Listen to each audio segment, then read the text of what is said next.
What's up everyone, John Ranger from Techno Buffalo here, and today we've got a phone battle royale. In one corner we've got Apple's iPhone 5, in the other we got Samsung Galaxy S4. Let's smash these two suckers head to head, see who comes out on top.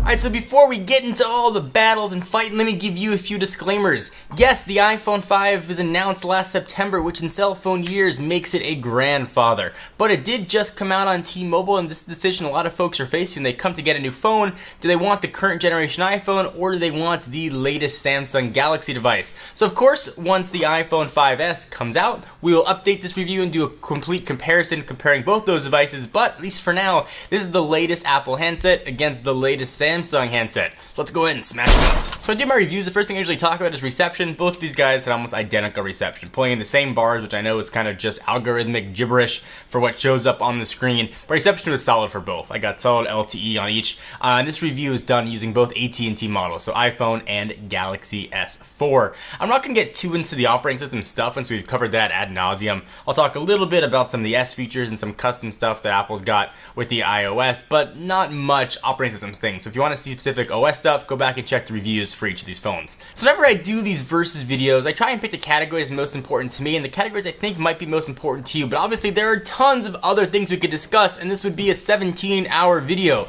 So I picked the four I thought were most important. If there were some that don't fall in that, you could sort of fill them in yourself. So the four we're going to talk about are, number one, screens. These are all touchscreen phones and you got to be able to see them. So that is line item number one. Number two, we're going to talk about camera. Both these phones boast pretty impressive cameras. We're going to talk a bit about those suckers. Next, we're going to talk about build and the build of each and what that gives or subtracts from each phone. And then there's talk about some intangibles, because there are a lot of intangible things about each of these devices, and we are going to declare a winner.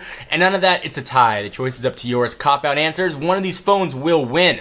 Let's start with the screen. So as a bit of a refresher course, the iPhone 5 has a 4-inch screen with a resolution of 1136 by 640, giving it a 326 ppi. Its Samsung counterpart has a 1-inch bigger screen. If you could do math, you'll know that is a 5-inch screen with a resolution of 1920 by 1080, giving it a 441 ppi. So since Apple debuted the Retina screen, it used to be the screen to beat. When you did a comparison, you knew you were talking about screens, Apple had this one in the bag. Not so the case anymore. The screen resolution just stayed the same, and Samsung and other Android competitors had a lot of time to catch up. So being phones, you're going to use them outdoors sometimes. In my experience, the iPhone 5 was much better in direct sunlight. I should say I don't use auto brightness on my phones. I keep them both at about 80%.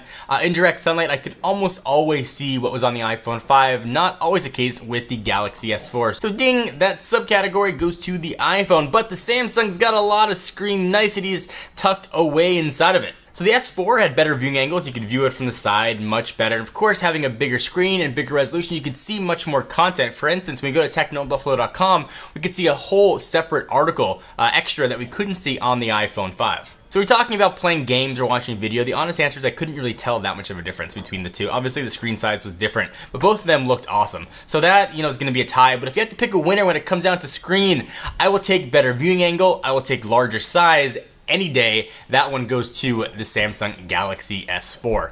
So next, let's talk some camera action. We've got a 8 megapixel shooter living here on the iPhone 5, and we've got a 13 megapixel shooter living here on the Galaxy S4. Our own Brandon Russell did a ton of camera comparisons comparing how things looked in low light, high light, or just normal freaking sunlight, comparing these two phones. They were very impressive. For me, if I was going to pick a phone that I want to just go shoot regular pictures with, I would still pick the iPhone 5, which is really a testament considering how old it is. And again, in cell phone world, September makes it a dinosaur, but the camera is really impressive. And that goes to show that megapixels aren't everything. Now, having said that, the Galaxy S4 offers a ton more features in the built-in camera app. There's a huge amount of things you can do, from best face to action shots, and a lot of other cool things they packed underneath the hood here. Now, the iPhone can do a lot of those, but you gotta do separate apps, and for me, that gets a little bit on the annoying side.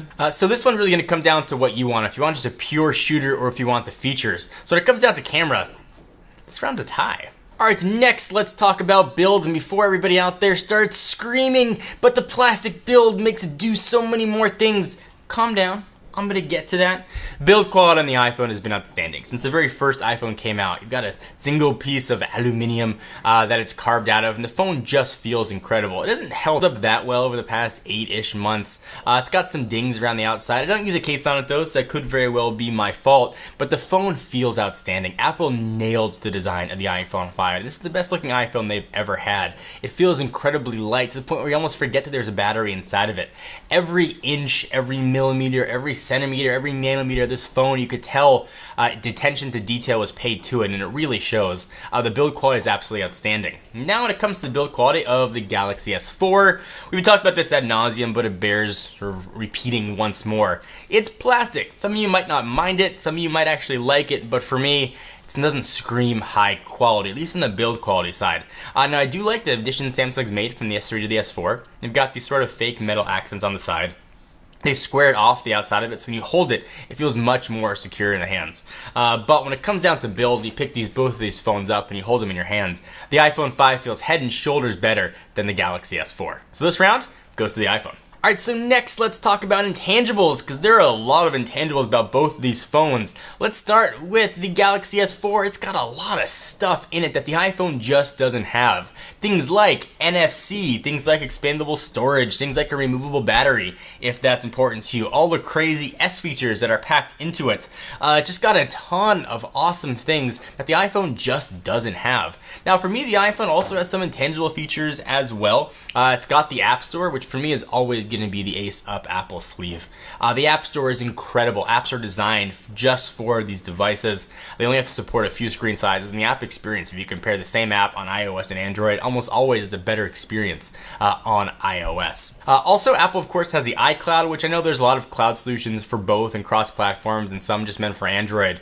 But the big thing for me is the iCloud backups. The fact that I can restore a phone exactly the way it was with relative ease. I know you can do some things like that with Android. You could root, and there are different backup solutions that'll back up texts and contacts and other things.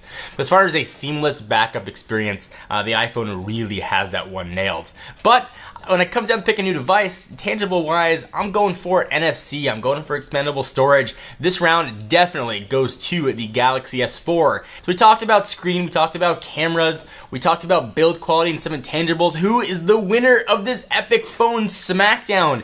It is Samsung's latest, the Galaxy S4. Now if you're deciding between these two phones and you think Apple might be the way to go, your best bet's going to be to wait. The iPhone 5S is clearly lurking just around the corner, perhaps only a few weeks away at Worldwide Developers Conference in San Francisco. But if you're new and you just want to pick up a new phone right now and you don't really care which iPhone is out, your best bet is going to be the Galaxy S4. Of course, once Apple unleashes the 5S, we'll update this video and show you what that has. We may have some new competition, but this is a decision a lot of people make when they go to a store. iPhone 5, Galaxy S4, for my money, I'd pick up the Samsung. So what do you guys think? Do you agree, disagree? I'd love to hear your thoughts. Leave your comments down below, and please give the video a thumbs up and try to keep them comments civil. Hope you enjoyed. I am John Redger from Techno in Buffalo. Check us out for the latest and greatest tech news. I will see you in the next video.